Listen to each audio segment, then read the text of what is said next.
एक गांव में एक गरीब आदमी रहता था। उसके घर में उसकी पत्नी और उसकी एक बेटी और एक छोटा बेटा था। उसकी पत्नी दूसरों के घर में काम करके अपने परिवार का खर्च चलाती थी।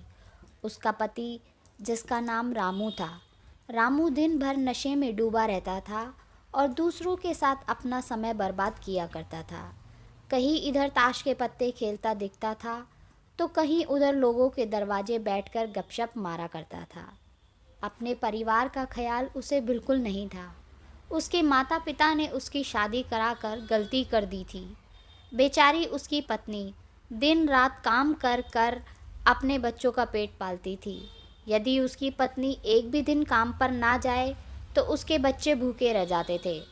इसलिए उसकी पत्नी प्रत्येक दिन दूसरों के वहाँ काम करती थी।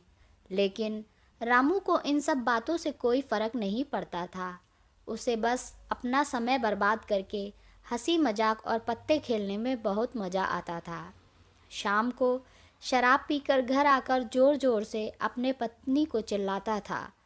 कई बार उसने अपनी पत्नी को मारा भी, लेकिन अब उसकी पत्नी भी करे भी तो क्या, वह तो अपने बच्चों को छोड़कर नहीं जा सकती थी। रामू को जो कोई भी समझाता था कि रामू कुछ कार्य करा करो, पैसे कमाया करो, अपने परिवार का खर्च तो उठाओ, तुम्हारे 2 बच्चे हैं, तुम्हारी पत्नी है, उनकी देखभाल करो, ऐसे अपना समय क्यों बर्बाद करते हो। रामू उसके ऊपर बिगड़ जाता था और कहता, तुम्हें इससे लेना देना क्या, मैं कुछ भी करूं यह मेरा जीवन है, मैं तुम्हारे घर में खाता हूं क्या। इसके कारण कोई भी गांव का सदस्य इससे इस विषय में बात ही नहीं करता था। वह सुबह खाकर निकल जाता था और रात में शराब पीकर आता और अपनी बीवी के ऊपर गुस्सा करता था। ऐसा ही कुछ दिनों तक चलता रहा। कुछ दिनों बाद संसार में एक ऐसी बीमारी ने जन्म लिया जो मानव जाति के लिए अत्यधिक खतरनाक थी। चारों तरफ उस बीमारी का कहर था। आप सब जानते होंगे, मैं कोरोना वायरस की बात कर रही हूँ। जब सरकार द्वारा लॉकडाउन लगा दिया गया था, तब चारों तरफ लोगों का एक दूसरे के वहाँ आना जाना बंद हो गया था। सारे कार्य, सारी फैक्ट्रियाँ, सारी गाड़ियाँ इत्यादि बंद हो गए थे।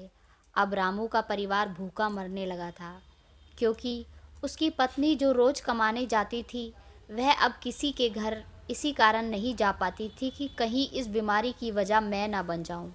लोग उसे अब काम पर बुलाना बंद कर दिए थे। उसके परिवार में अनाज का एक दाना भी नहीं था, ना उसके घर में कुछ पैसे थे। अब वह क्या करता। उसका छोटा बेटा भी बीमार हो गया था। उसके बच्चे की तबीयत ज़्यादा खराब हो गई थी। तब रामू को समझ आया कि अपने परिवार पर ध्यान देना चाहिए। उसने बच्चे को अस्पताल ले जाने का सोचा, परंतु उसके पास पैसे नहीं थे। वह गांव वालों से पैसे मांगने गया। गांव वालों ने कहा, पहले कहने पर तो हम लोगों को ही जली कटी सुना देते थे, अब इस लॉकडाउन में हमारे पास कहाँ से पैसे आए। यही कहकर वह लौटा देते थे।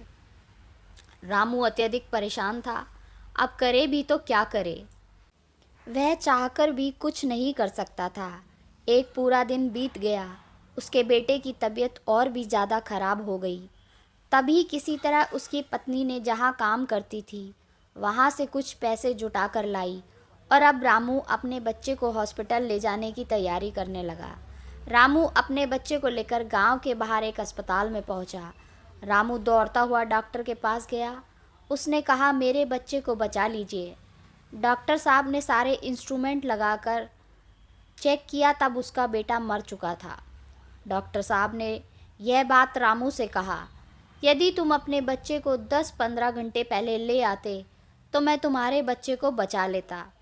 मुझे बहुत दुखी होकर कहना पड़ रहा है कि मैं तुम्हारे बच्चे को बचा नहीं सका।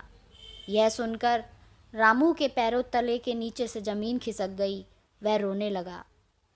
उससे कहने लगा कि यह सब मेरी गलती है, मैंने जीवन में कुछ नहीं किया, सिर्फ अपने समय को बर्बाद किया है। यदि आज मेरे पास पैसे होते तो मैं अपने बेटे को हॉस्पिटल जल्दी ला पाता और मेरा बेटा बच जाता।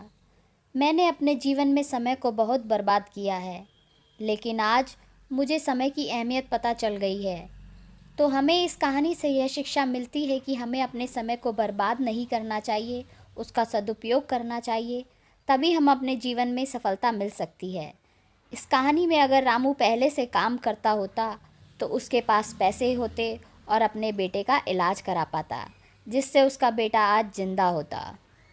ऐसी ही और कहानी सुनने के लिए हमारे चैनल को सब्सक्राइब करें, कहानी को लाइक करें और शेयर करना ना भूलें। आप सभी का बहुत बहुत धन्यवाद।